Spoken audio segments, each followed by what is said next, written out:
Welcome back to Echo English. Today, I want to tell you a story that might completely change the way you think about learning English. Imagine a group of young girls who never sat in an English classroom, never memorized grammar rules, never carried English textbooks, and never even planned to learn the language. Yet one day, they found themselves talking confidently with tourists from different parts of the world. How was that possible? Their teacher wasn't a school, their classroom wasn't a building. They learned simply by living, listening, observing, and interacting every single day. This is not a fairy tale, it is a powerful reminder that the human brain learns best when it is surrounded by real language in real life. So, if you have ever believed that you are too old, too busy, or not educated enough to learn English, stay with me. This story may inspire you to see language learning in a completely new way. Let's begin. The bead seller who learnt English without ever opening a book. Every morning, long before the beach became crowded, a group of young girls walked barefoot across the soft sand. Each carried a small basket filled with colorful bead necklaces, bracelets, anklets, and tiny handmade souvenirs. The beach was their workplace. While most children their age wore school uniforms and carried backpacks, these girls carried baskets. They had been selling beads since they were old enough to walk beside their mothers.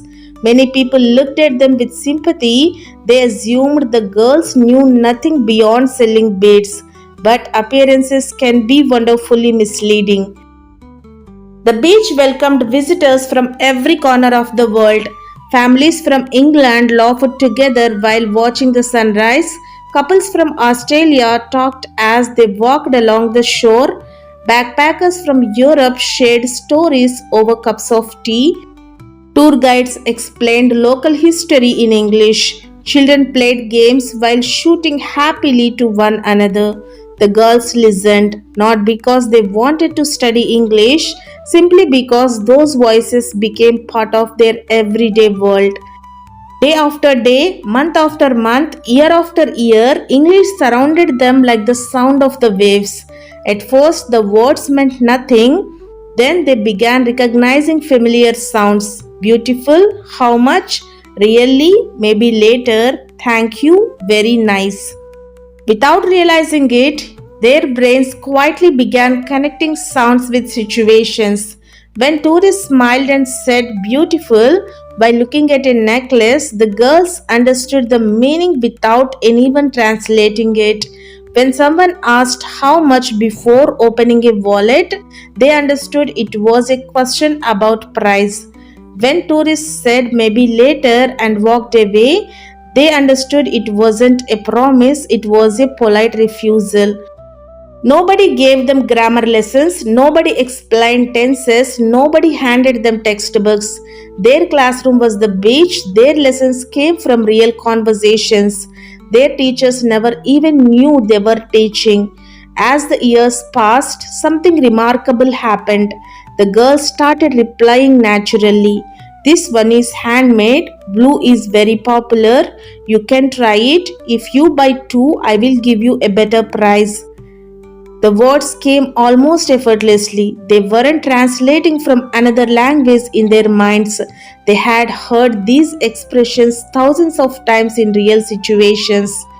One afternoon, a tourist from Canada was amazed when one of the girls answered his questions fluently. Which school did you learn English at? He asked. The girl smiled shyly. I didn't. The tourist looked confused. She pointed toward the busy beach. I learned here. She explained that she had never attended an English class. Since childhood, she had spent every day among visitors from different countries.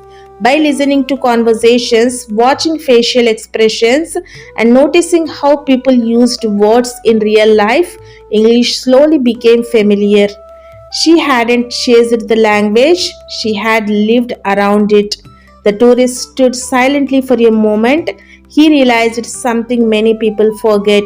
The human brain is an incredible learner. Long before children study grammar, they learn their first language by listening, observing, and repeating. These girls had done something similar with English. They didn't memorize rules first, they observed the language naturally through years of meaningful exposure.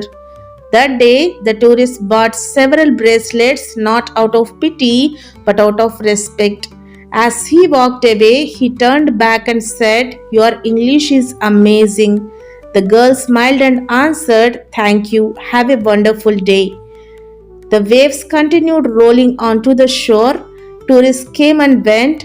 The girls kept selling beads, and without realizing it, they continued learning new words, new expressions, and new ways to connect with people from around the world.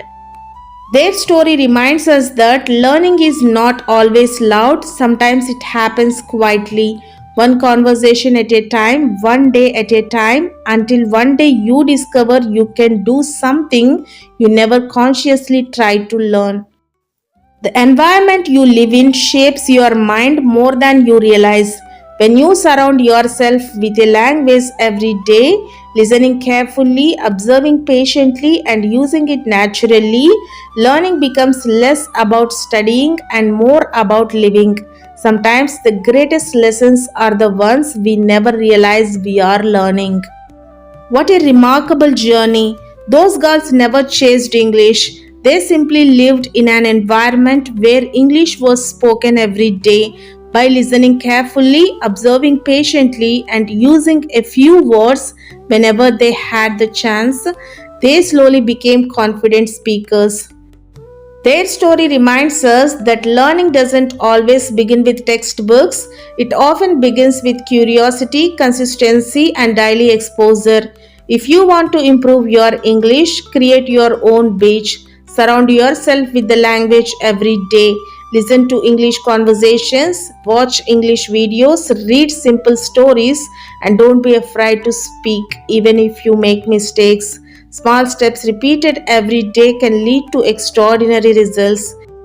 If this story inspired you, please like this video, share it with someone who is learning English, and subscribe to Echo English for more inspiring stories that help you improve your English while learning valuable life lessons. Before you go, here is something to think about. If two people spend 1 year in the same English environment, but one listens with curiosity while the other simply hears the sounds, who do you think will truly learn the language and why? Think about your answer, and I will see you in the next video.